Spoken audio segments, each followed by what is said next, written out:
Magandang hapon mga bata. Magandang hapon po, teacher!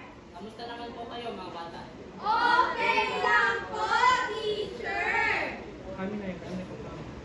Ngayon po, tatawagin ko muna si Jonathan para sa ating panalangin.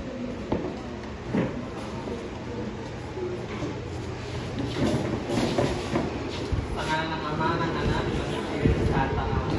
O God, Almighty, behold us, thy loving children, offering thee today our works and studies.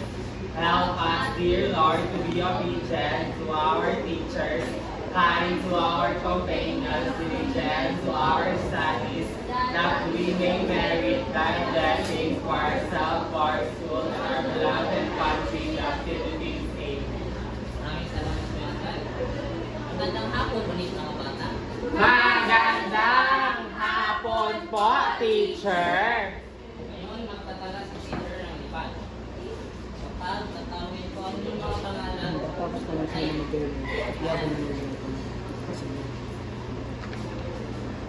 maaari na kayo mag-siyok po mga kayo.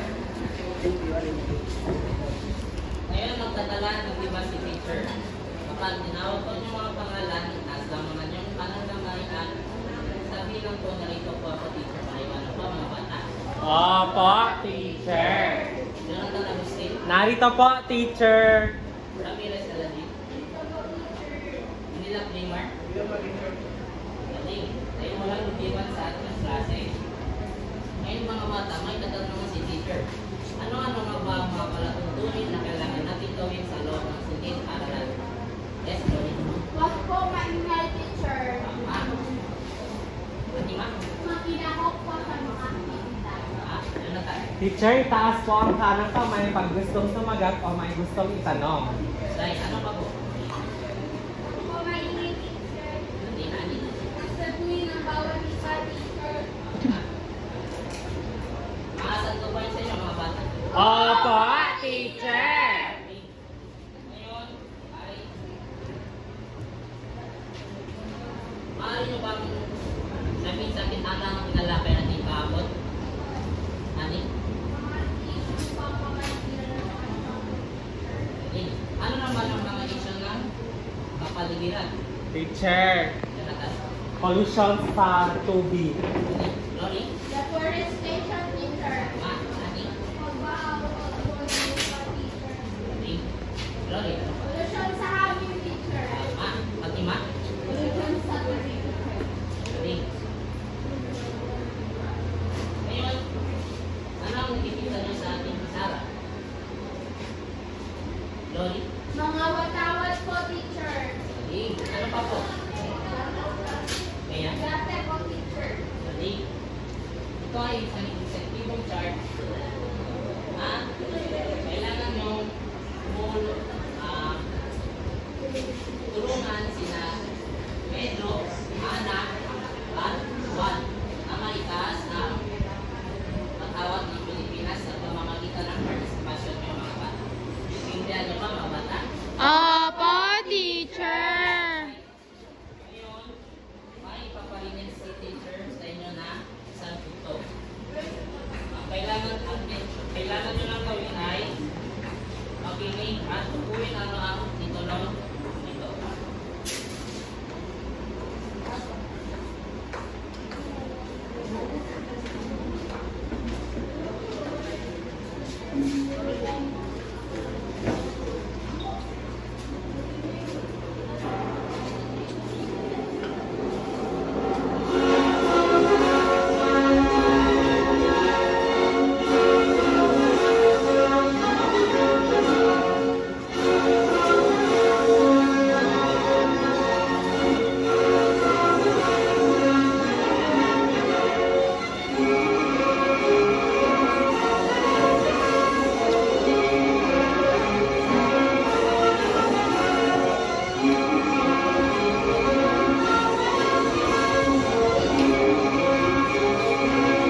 teacher, ang tunog na tinutugtog mo kanina ay lupang hinirang. Sige. May sabi lamang mga bata. Mapagkatong ano kayo sa tatlo. Itong hilera na ito ang pangkat-isa, ang hilera na ito ay pangkat-dalawa, at itong hilera na ito ay pangkat-tatlo.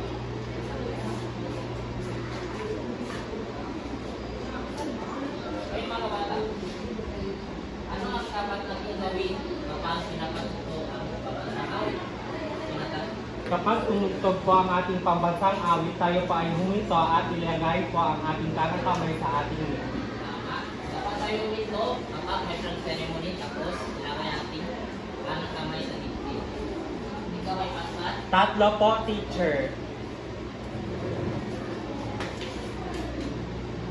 Ano pa bang kailangan natin gawin kapag pinapatuto ang pambansang awit? Dapat nakatayo po tayo, teacher, ng maayos at hindi ng galaw-galaw. Dapat tumayo tayo ng matubig at hindi gumagalaw. Pangkat-dalawa po. Ngayon ay gagawin tayo isang gawain. Gagawin nyo lamang ay itugtong ang mga pilang-pilasong larawan nito.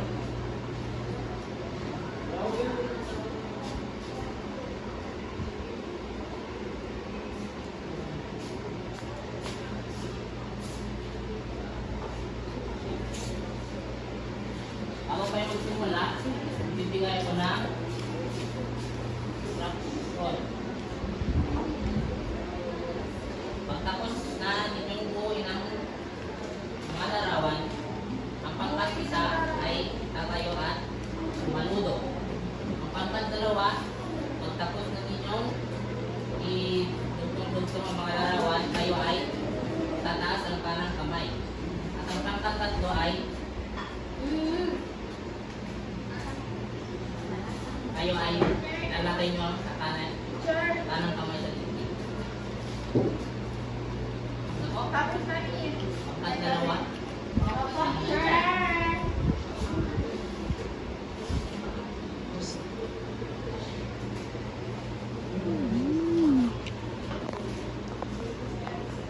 Pangkat-isa, tapos na po. Pangkat-tatlo.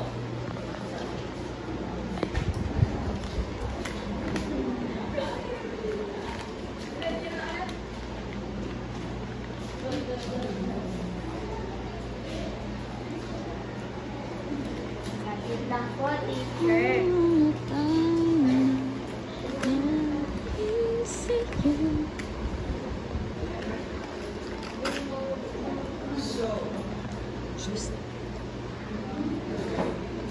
Teacher, Okay, tapos ng pangkat-tatlo.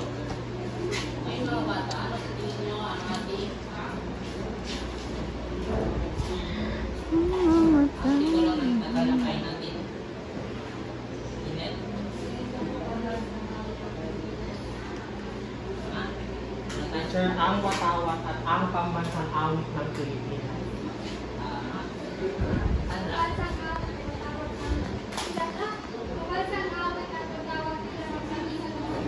Sai. Bigyan natin ng ibang pagsaksi ka, Sandra.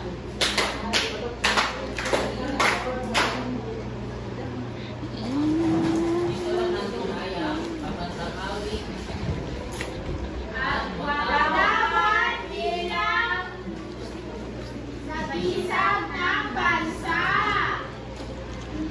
ngayon ay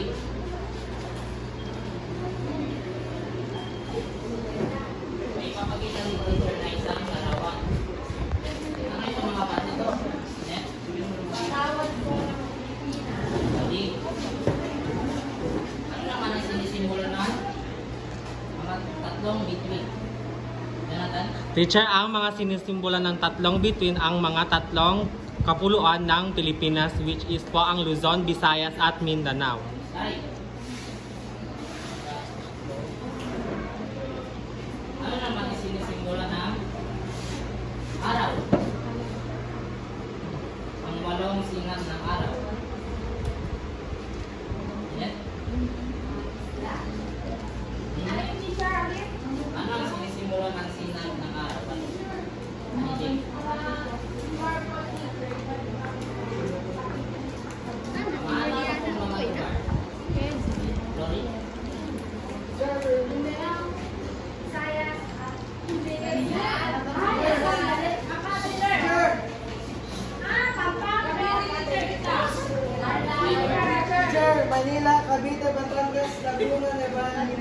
Bisaya, Pampanga, Tarlac, at saka Bulacan. Tama. Akala kasi star.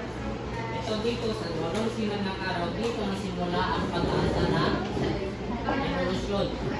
Ang tinatawag nating KKK. Sino ba ang may alam mo ba ng KKK? Teacher! Kaya lang. Kataasan, kagalang-galangan ng lupot ng bayan. Hindi. Dalawang teacher. Ayun naman, ano ang sinisimula ng kulay na Ay! Teacher, teacher, ang isinisimbolo ng kulay aso sa ating watawat ay kapayapaan. Ano ba po? Ang pula? Ano po? Okay, ito naman po sa kulay na pula. Last po. Katapang. Katapang. Daling. Hindi ko Sasaran. Ang kulay na putik naman. Teacher, kalinisan ko. Linisan. Meron pa po?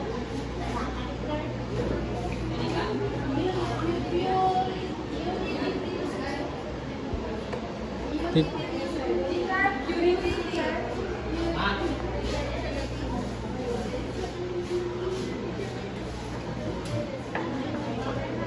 Ngayon ay tatalakay natin sino-sino ang nagpagawa at gumawa ng watawat ng Pilipinas.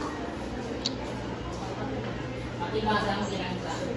Emilio Aguinaldo.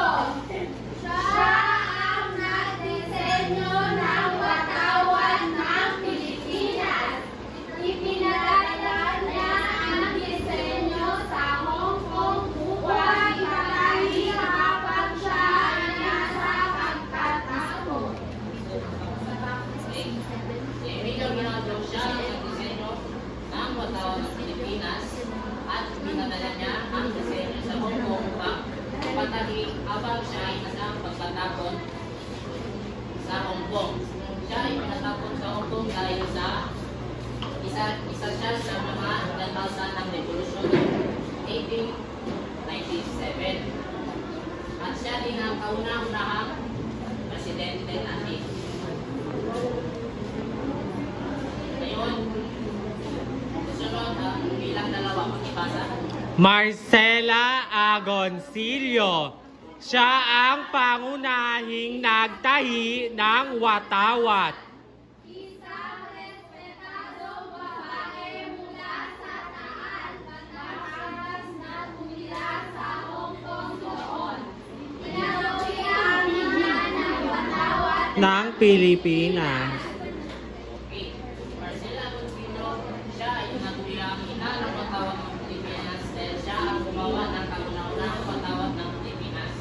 At siya ay isang respetadong babae mula sa Taal, Batangas na tumira sa Hong Kong noon dahil pinadala ni Emilio Aguinaldo ang disenyo sa Hong Kong. Ngayon,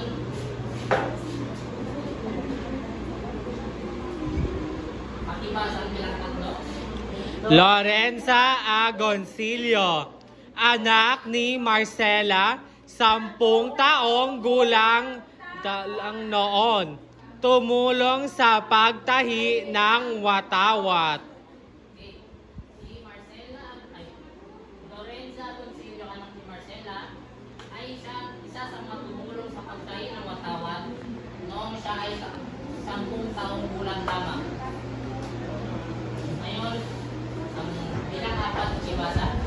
Delfina Hermosa Natividad. Pamangkin ni Dr. Jose Rizal at asawa ng isang revolusyonaryo. Isa ring tumulong sa paggawa ng watawat. Okay. Si Delfina Hermosa Natividad ay pamangkin ni Dr. Jose Rizal at asawa ng isang revolusyonaryo. Ang nanay ni Delfina Hermosa Natividad ay si Lucia na kapatid ni Dr. Jose Rizal. At isa rin siya sa mga tumulong sa paggawa ng sa mga gumawa ng pambansang awit. Pakibasa bilang isa. Julian Felipe. Siya ang kompositor ng musika ng pambansang awit. Ang kanyang orihinal na komposisyon ay tinatawag na Marcha Nacional Filipina. Inaprubahan to ni Emilio Aguinaldo noong 1898 bilang pambansang marcha. Si Julian Felipe, siya ang kompositor ng musika ng pambansang awit. Ang kanyang original na komposisyon ay tinawag na Marcha Nacional Filipina na ginawa sa lengguwahe na Espanyol. At sinaprubahan ito ni Emilio Aguinaldo noong 1898 bilang pambansang marcha na pinatugtog nila sa Cavite noong Independence Day. Ngayon, sa bilang dalawa patibasa. Jose Palma. Isinulat niya ang Tulang Pilipinas noong 1899 sa wikang Espanyol. Ang tulang ito ay ginagamit bilang liriko ng awit na Lupang Hinirang. Isa siyang makata at sundalo ng revolusyonaryong Hukbo. Jose Palma, siya ang nagsulat ng Tulang Pilipinos noong 1898 sa wikang Espanyol. At siya rin ang nagsulat ng liriko sa lengguwahe ng Espanyol noong 1899. At isa siya sa makata at sundalo ng revolusyonaryong Hukbo na katawan ni Andres Bonifacio. Ngayon mga bata, ano ang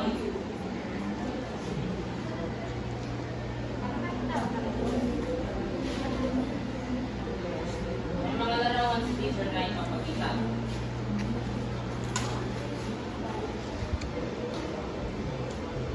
Ano yung mga bata? Teacher, Sina? ang dapat gawin sa ano teacher at hindi dapat gawin sa watawat. Ano ang ginagawa niyo sa larawan? Then, Dito po yung larawan ay kahit nakapress tayo sa watawat, hindi natin tama sa watawat. Hindi ko lang, larawan. Erika? Hindi ko po na side teacher ito ay napakita na pag-alap sa aking watawat. At dito naman na side teacher ito yung napapakita na hindi na pag-alap sa aking watawat dahil ito ay kanyang Dapat natin igalang at respeto ang watawat ng Pilipinas. Dahil ito ay kasarinlan ng mga Pilipino. Ngayon, may batay sa tilalakay natin aralin ngayon. Bakit natin kailangan respetuhin o igalang ang pambansang awit at watawat ng Pilipinas? Fatima? dahil ito ay nagsisimbolo sa ating bansa. Tama. Dahil ito ay nagsisimbolo ng ating bansa at sa pagkakaglandan ng bilang Pilipino ng bansang Pilipinas. Ngayon may gagawin tayong isang aktibidad. Kayo ay bubuhin at magkuhan ng isang representative para dito sa guhit ng pambansang watawat ng tama at kumuha kayo ng isang representative para upang pumunta dito sa harapan para magbigay ng komento bakit natin kailangan pahalangan ang watawat ng Pilipinas. At nandito ang rubrics.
Kiriyo.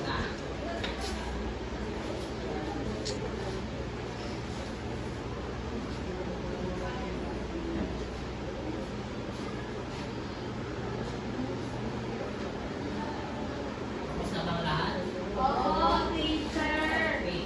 Pagkat isa, paano mo bang ibahagi ang inyong poster?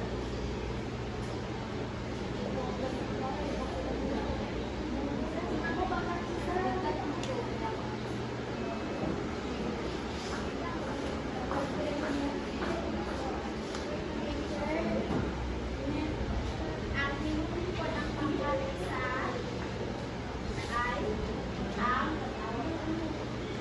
Okay. May katanungan ako sa'yo. Bakit natin kailangan galang or pahalagayin ang patawag ng Pilipinas?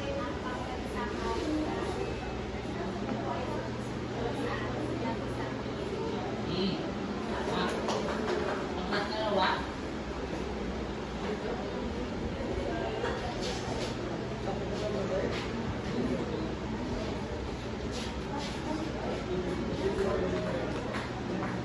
Teacher, ang larawan na aming pinumento ay nagpapakita ng paggalang sa ating pambansang paggawan. Dahil nakasakay sana dito sa kotse speaker, na nung nakarinig siya ng tugtog ng pambansang awit, puminto siya at lumabas sa kanyang sasakyan at nagbibigay ng gobyerno. ay, okay. Pangkatalawa. Pangkatatlo, Okay, yung airplane, bumaba sa airplane.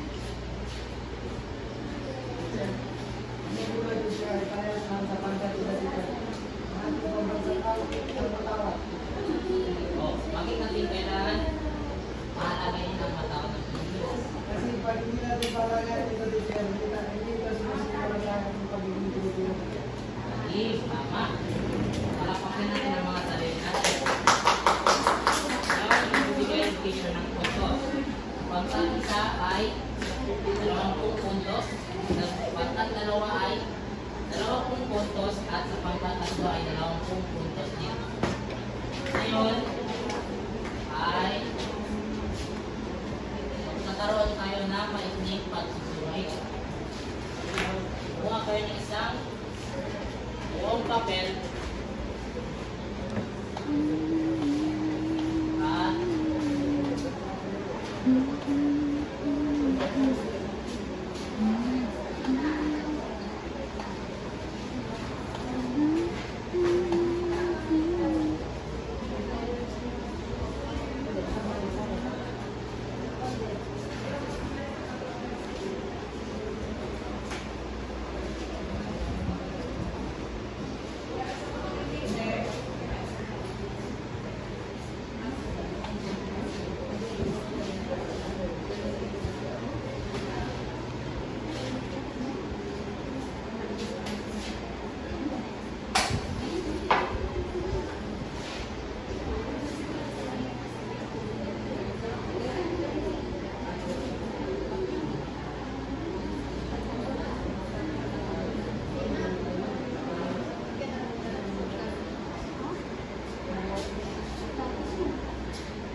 maaari ba natin basahin yung panuto, mga bata? Panuto. Ibigay ang bawat tulugan ng mga simbolong makikita sa watawat. tawa-tawa. Ang testo naman po, panuto. Piliin ang titik ng tamang sagot. At kayo ay ari na kayo magsimula. Bigyan ko lamang kayo ng 5 minuto. Tapos na po, teacher. Basta bang lahat, mga bata? Oo, teacher. Okay. Ngayon, kunin niyo ang mga pader ninyo sa harapan at isulat ang takdang aralin.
Isa, dalawa, tatlo, apat, lima, anim, pito. Pangkat, isa. Sige, palagpakan natin ang mga sarili. Maaari ba tayong isin tayo ng mga bata? Paalam na mga bata.